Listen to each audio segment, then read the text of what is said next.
vont pouvoir continuer à se développer en attendant que cette commission soit enfin dénoncée, qu'une autre sérieuse soit mise en place. Pour l'instant, les opérateurs ont retrouvé le champ libre. Alors ça, le fait qu'il y ait un lobbying de ce côté-là et qui arrive à passer au-dessus de la justice, je le contredis pas et c'est bien ça le problème.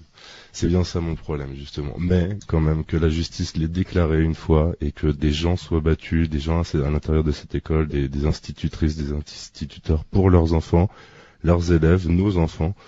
Je pense que c'est un combat qui est juste et légitime et je pense que ils ont gagné au moins du fait qu'on ait entendu parler de ça et peut-être qu'on peut réfléchir un peu plus en tant que citoyen.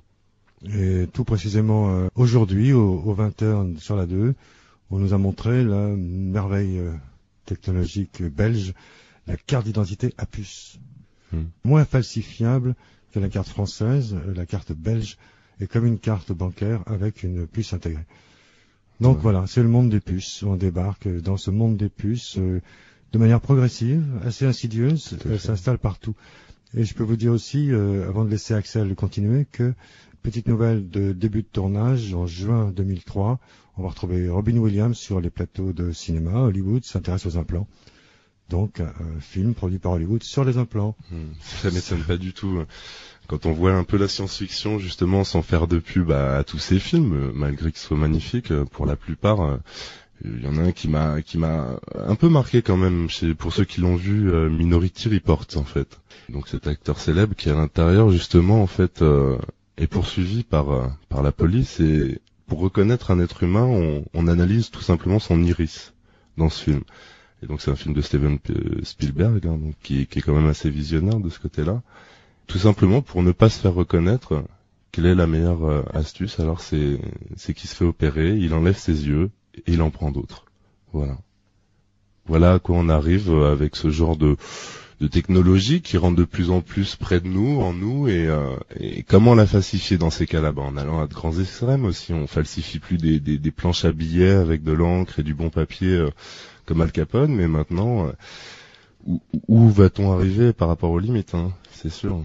Donc, espérons que ça n'arrive pas jusque dans notre corps au moins.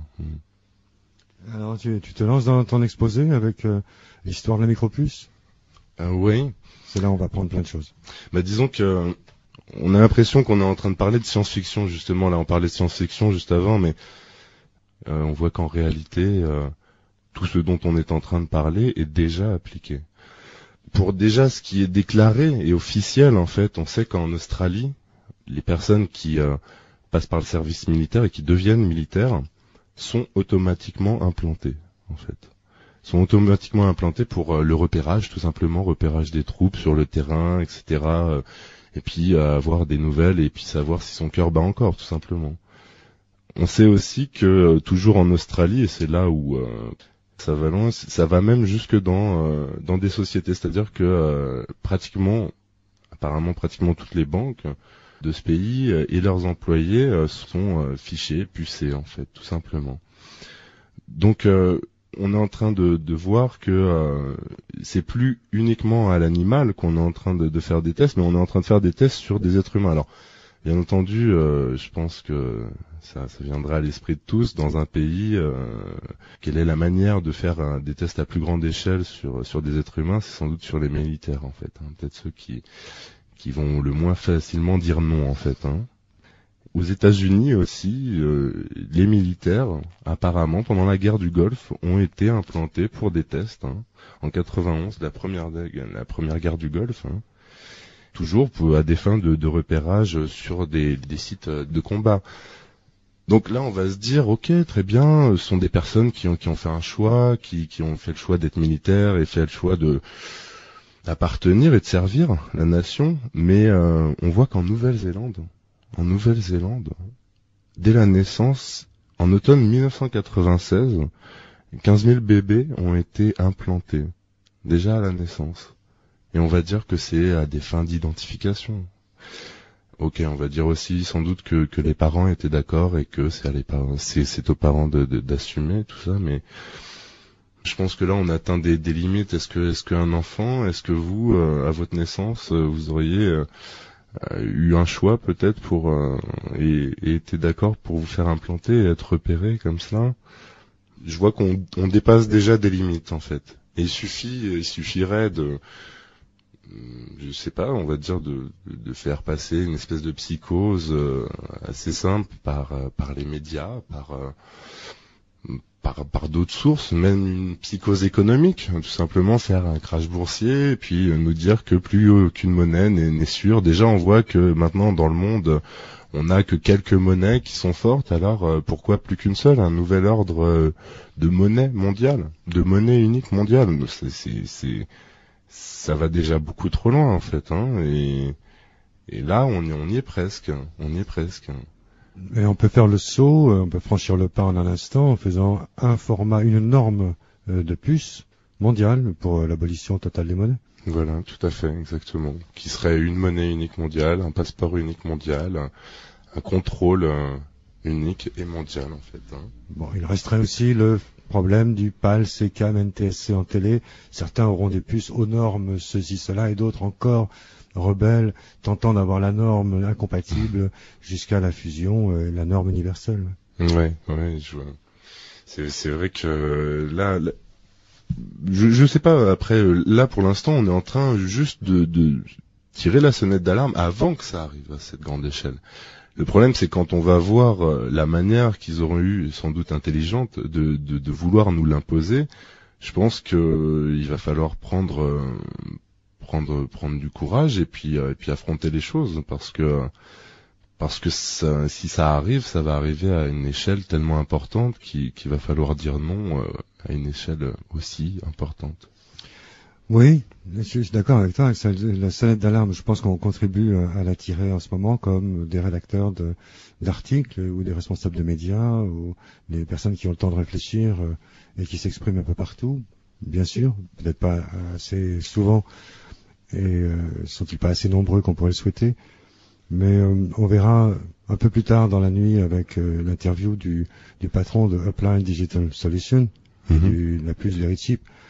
Mais on peut le dire dès maintenant, on verra que le prétexte est très insidieux, c'est celui de la santé, le fait de localiser, d'être porteur de son carnet de santé. Voilà, tout à fait.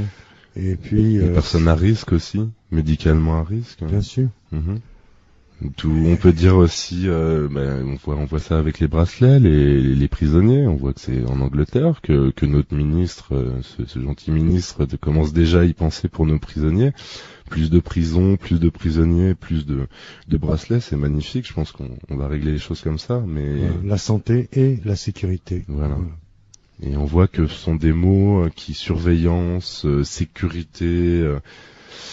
Sont des mots qui sont souvent employés à des fins, je pense, plus d'alarmisme que de réelle avancée au point de vue du bien-être de chacun quand on va descendre acheter sa baguette de pain dans la rue, même s'il est 8 heures du soir en fait. Hein. Et c'est très insidieux aussi pour des raisons de sécurité. Lorsque on nous présente la nouvelle carte d'identité, on nous dit elle est infalsifiable, comme on le disait des billets de banque, en raison de 40 ou 50 ou 60 caractères discrets. Par conséquent, on ne peut pas publier sur ces codes infalsifiables.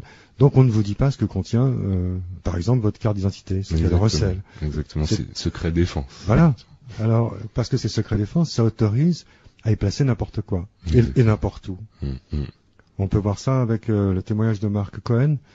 Mark Cohen, interviewé ce soir, par téléphone, ça fait 6 minutes précisément, nous explique qu'il a étudié de près un élément étrange sur nos cartes d'identité, celles dont nous sommes tous porteurs. Nous sommes avec Mark Cohen. Mark Cohen, bonsoir. Bonsoir. Alors Mark Cohen, vous êtes métaphysicien ? Oui, entre autres. Vous êtes actuellement sur des recherches assez précises. Ça tombe bien, on fait une soirée sur les implants, qu'ils soient terrestres ou extraterrestres. En tout cas, il y a des pistes à suivre. Et vous, actuellement, vous êtes attardé sur les cartes d'identité. Oui, je suis spécialisé dans toute forme d'implants. Mais là, ce sont les cartes d'identité qui me passionnent en ce moment. Alors, qu'est-ce qu'on peut trouver sur une carte d'identité qu'on ne connaît pas à part la photo, la date de naissance ?